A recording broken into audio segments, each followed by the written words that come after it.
Estamos de volta e agora nós vamos falar também sobre um assunto muito importante, que é a dengue. A gente sabe que o calor e a chuva ajudam na proliferação dos mosquitos Aedes aegypti. E quem vai falar um pouquinho mais sobre os casos e também como está Santa Catarina neste momento é o João, que é diretor da DIV de Santa Catarina. Boa tarde, João. Tudo bem? Seja bem-vindo. Oi, Bianca, boa tarde a todos. João, conta um pouquinho pra gente como que tá a questão da dengue aqui em Santa Catarina. Eu acho que como você trouxe, né, uma preocupação agora a condição climática, né? Ou seja, a gente está com chuvas intensas, chuvas mais marcadas, temperaturas elevadas, e isso representa um cenário muito favorável para a reprodução do mosquito Aedes aegypti.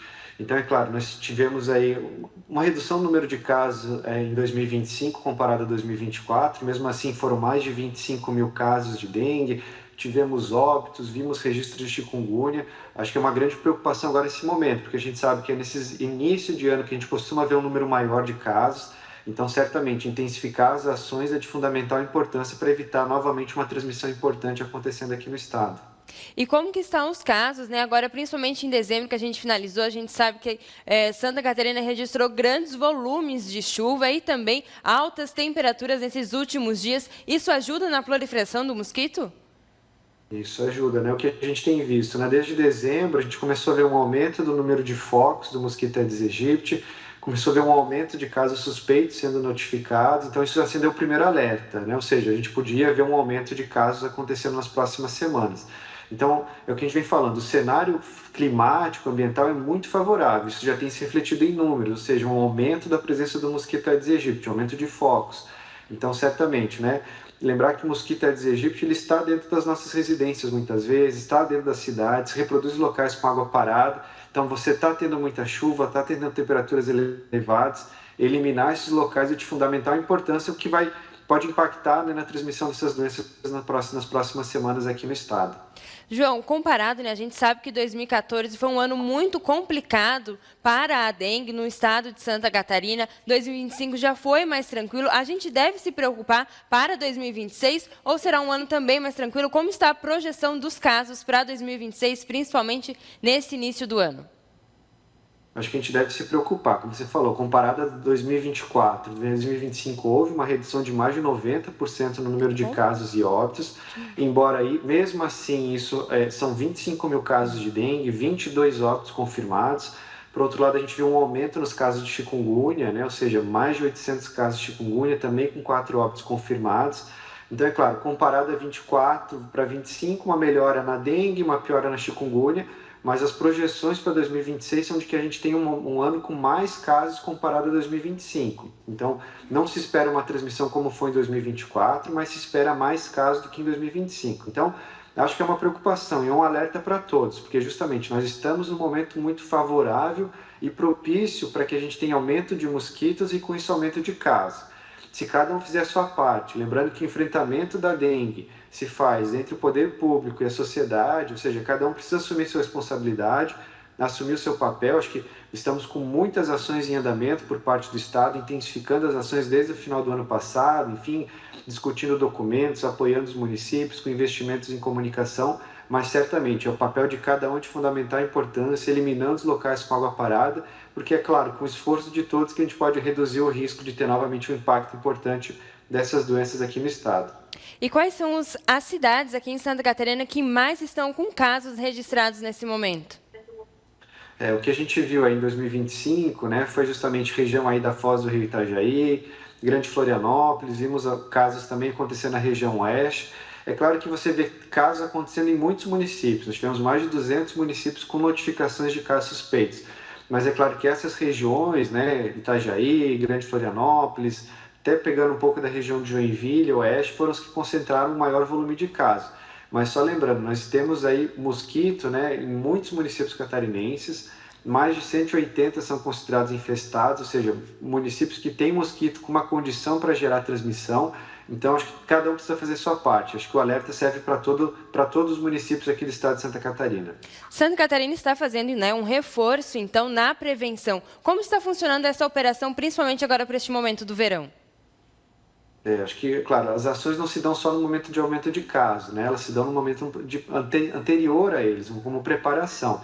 Então, a gente vem intensificando as ações desde a metade do ano passado, né? Seja revisando os nossos planos de contingência, atualizando as diretrizes estaduais, que vão ser o guia, né, para as ações a serem executadas pelos municípios, mas também viemos prestando apoio técnico aos municípios, adquirimos equipamentos, tanto para auxiliar no manejo clínico, como para auxiliar na aplicação dos inseticidas, né? Estimulamos e auxiliamos justamente uma aplicação do inseticida com poder residual, que dura vários meses para tentar diminuir esses índices de infestação, intensificando as ações de comunicação, discutindo com secretários municipais de saúde, com prefeitos. Então, essas ações foram todas intensificadas, elas permanecem em andamento agora, a gente não parou, ou seja, a gente continua monitorando o cenário epidemiológico, continua apoiando os municípios, enfim. Então, é um processo de preparação, né, para um risco de aumento de casos, mas que permanece agora, especialmente com ações de controle vetorial em conjunto com os municípios, para a gente tentar diminuir o impacto e, claro, já também preparando a rede para um possível aumento de casos, ou seja, para que ela esteja preparada para receber esses casos suspeitos e possa fazer o manejo clínico de forma adequada e oportuna para que a gente evite óbitos, como aconteceu em 2024, com mais de 340 óbitos confirmados, enfim. Então, todas as ações são realizadas no sentido também de evitar um número importante de óbitos acontecendo aqui no estado. A gente sabe que novos métodos foram testados por diversos municípios em 2025, né? Inclusive, Balneário Camboriú foi uma das cidades que testou o método com os volbitos. Acredita que esses métodos ajudaram na redução dos casos em 2025? Isso, acho que são métodos que estão muito recentes ainda, mas certamente a gente também trouxe essas novas propostas para as nossas diretrizes estaduais. É claro que talvez a mais importante talvez seja a Volbac, por meio dos Volbits, e aí temos, né, Blumenau, Balneário Camboriú e Joinville utilizando já esse método. Já temos alguns municípios previstos para o próximo ano, que foram indicados já pelo Ministério da Saúde, como Itajaí e São José.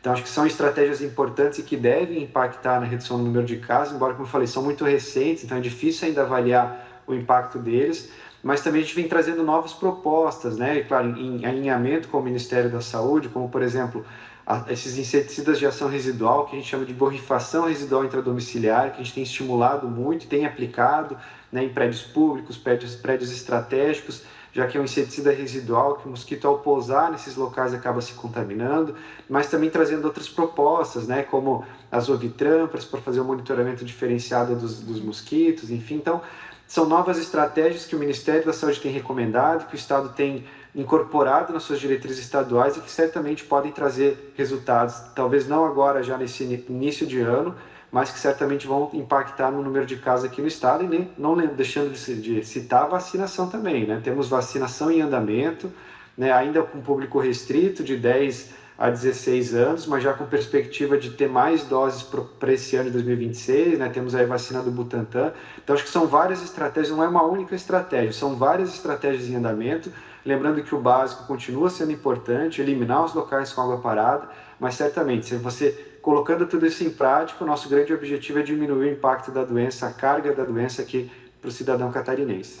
A gente sabe, João, que neste momento do ano, né, tem muitos casos também de virose, e nos últimos anos também tem o Covid, e a gente sabe que muitas vezes as pessoas confundem os sintomas da dengue com essas outras doenças. Quais são as principais precauções e sintomas que as pessoas devem ter o alerta? Isso, os sintomas são muito semelhantes. Talvez o diferente dos respiratórios é que a dengue não dá sintoma respiratório. Você não vê tosse, coriza, mas o que a gente vê em dengue? Febre alta, dores pelo corpo, dores de cabeça, dores atrás dos olhos, pode aparecer manchas vermelhas pelo corpo, né? Mas a febre talvez seja uma das principais características. Então, a orientação para as pessoas é começar a tomar muita água em casa, né? O processo de tomar água ajuda na evolução da doença, e buscar um serviço de saúde para que os profissionais possam fazer a suspeita, enfim, possam orientar corretamente as pessoas, porque isso é importante. Se a pessoa fica em casa, né, não se hidrata corretamente, isso pode ser um fator de risco para evolução para a gravidade. Então, são sintomas gerais que podem se confundir com outras doenças, mas certamente, tendo esses sintomas, busque um serviço de saúde mais próximo da sua residência para que os profissionais possam avaliar e fazer toda a condução do caso. E, João, vamos falar agora um pouquinho sobre as principais orientações que as pessoas devem ter, os principais cuidados para não ter o criadouro do mosquito Aedes aegypti na sua residência, próximo à sua casa. A gente sabe que nesse momento de festa acaba tendo, às vezes, uma piscina com água para a galera se refrescar neste verão, também muitas garrafas. A gente sabe que esse momento de festas e de comemorações, também o verão, acaba contribuindo para que as pessoas produzam mais lixo, né? E muitas vezes não ligando tanto para essa limpeza neste momento do ano. Exatamente. O mosquito Aedes aegypti se reproduz em locais com água parada. Então, mesmo que é um período de festa, de festividade, muita gente de férias, né, mas tem que manter os cuidados. Então, descartar corretamente o lixo, né, essas garrafas realmente no ambiente acumulando água podem ser criadores do mosquito, e outros depósitos, né, recipientes de plástico, embalagens, enfim. Então, descartar corretamente isso, manter as piscinas tratadas, ou seja, a gente pode ter piscinas, é importante, né, a gente está num momento de calor intenso, quer se refrescar, mas as piscinas têm que ser tratadas, manter, né, conforme o fabricante, as orientações aí de fluxo de água, de circulação, de tratamento.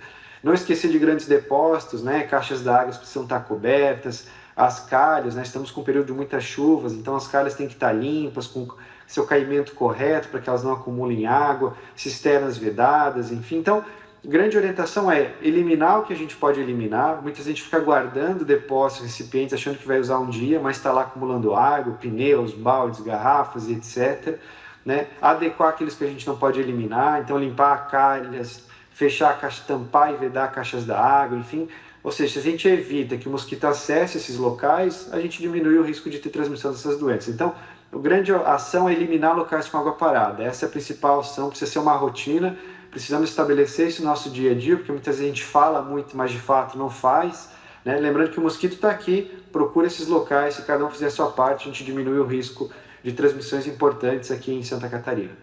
E como que a gente pode orientar a população também em relação às plantas? Né? A gente sabe que muita gente tem planta em casa, gosta de ter ali o seu cantinho verde. Como que a gente pode fazer orientação na questão dos mosquitos neste momento?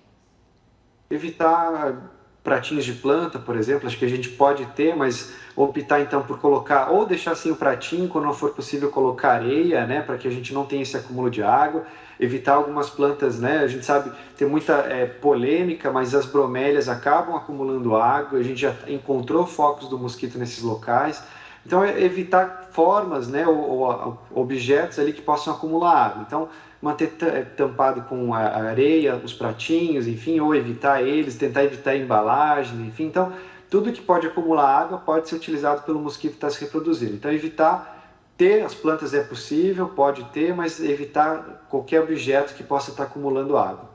Bom, a gente sabe também que o nosso litoral recebe muitos cruzeiros. E há alguma preocupação em relação a esses passageiros que vêm nesses cruzeiros que possam estar trazendo alguma doença, no caso também da dengue, até outras doenças como meningite, a chikungunya? Existe alguma preocupação em relação a isso? Eu acho que a gente é um estado turístico, recebe muitas pessoas, né? Enfim, então a gente tem trabalhado muito isso com os municípios, com as vigilâncias epidemiológicas, para a gente estar sensível, né? Ou seja, o grande objetivo é que a gente, se tiver turistas chegando com algum sintoma, enfim, a gente possa captar esses turistas, enfim, fornecer o atendimento adequado e fazer suspeição, porque tudo começa a partir da suspeita clínica, né? Ou seja, a gente tendo uma suspeita que são desencadeadas ações. Então a gente tem trabalhado muito isso, não só com cruzeiros, mas com toda a rede aí, né, dos municípios, para estarem preparados, para estarem sensíveis, para não se desmobilizarem, para que justamente, tendo alguma situação, a gente possa identificar precocemente e estabelecer as medidas adequadas. Mas também fica um apelo para os turistas, né? Ou seja, as pessoas vêm passar férias aqui, mas especialmente quando a gente fala de dengue, né? Então ao sair dos imóveis é importante manter tudo organizado, né? Não deixar lixo acumulado, descartar corretamente, fechando vasos sanitários, enfim, porque justamente se eles acabam mantendo locais que possam acumular água, isso também acaba contribuindo para a reprodução do mosquito Aedes aegypti. João, muito obrigado pela sua participação e qualquer novidade, estamos aqui de portas abertas para estar trazendo todas as informações para todos os nossos telespectadores. Muito obrigada e um feliz ano novo. Agradeço o espaço também, desejo um feliz ano novo a todos e uma boa tarde. Bom, e agora nós vamos fazer um intervalo e na volta nós temos o comentário político e a previsão do tempo.